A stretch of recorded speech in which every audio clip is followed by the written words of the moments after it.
Will Alpine's reserve driver, Oscar Piastri, finally get his shot at racing with the team in the 2023 season? Well, that's yet to be determined, but there's some good news. We're going to find out about this in this year's British Grand Prix in regards to the decision regarding the contracts of Fernando Alonso and Oscar Piastri. Now, the French manufacturer has already established that Esteban Ocon will remain with the team under a long-term contract, but they have yet to decide who will team up with Esteban for the 2023 season.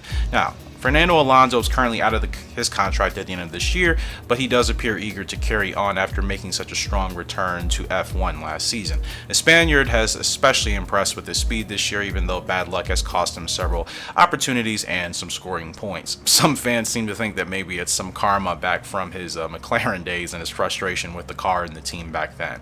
Now, Oscar Piastri is currently obviously serving as Alpine's reserve driver after he's had a stellar junior career that included winning the F3 and F2 titles. Now, with it being clear that the Australian needs to get back racing next year if his career is to not lose any momentum, Alpine will need to obviously make this call best about how to move forward with their drivers. Now, if they elect to stick with Fernando Alonso for his works team, then one option has been widely suggested that maybe Oscar Piastri can be loaned out to another team, perhaps like Williams, who have a clear favorite for this. Now, asked by motorsport.com at the time of this decision for these drivers, Alpine team principal Otmar Safnauer reckoned that mid-July would be most likely in regards to deciding what the 2023 driver lineup for Alpine will be.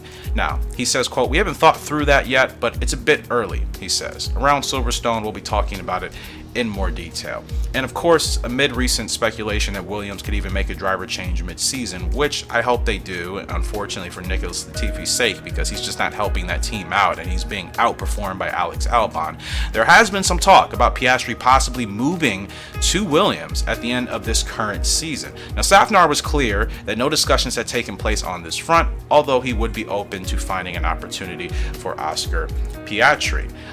So with all this being said, what do you guys think? I know there's a lot of fans, including myself, who would love to see Piastri on the grid, but is he ready for it? Is it the best move, I should say, to go ahead and replace Fernando Alonso, who has had bad luck this season, but outside of that, he has shown very good pace in that Alpine along with his teammate Esteban Ocon. It's a weird situation because you want some of these younger guys to get a seat on the grid, but at the same time, if there's already a teammate that's performing very well, you wouldn't necessarily want to mess up that momentum and that rhythm that's currently happening. Now, we don't really know what Fernando's future is going to be. I think Fernando wants to stay in F1 for a couple more years. I don't see him actually retiring within the next 2 years. So with that being said, I wonder if Fernando would end up going to another team. Would he leave F1 again? I don't see him leaving F1 again unless he's going to retire for good. So I wonder if the best move for Piastri is to put him on another team. Perhaps actually moving him to Williams could work, but then also Williams have reserve driver Nicholas Defree there as well. So it's a very convoluted thing right now in regards to these reserve drivers and these young kids that everybody wants to see what they're capable of on track and whether or not they should be given that shot over somebody else that's already doing well or whatever the case may be. I think it's a hard decision, hence why the teams are taking so long to figure out what is going to benefit them in the long run. So in the comment section below, you guys do feel free to let me know your thoughts in regards to this in the comment section below. Should Piastri be able to replace Fernando Alonso? Should he move to Williams or maybe something else I haven't thought about? Let me know your thoughts and we'll take it from there. Appreciate the love and support, and if you're new, make sure to subscribe here for Formula One racing content. Unfortunately, that's all the time I have for you guys today, but we will see you all later. Goodbye.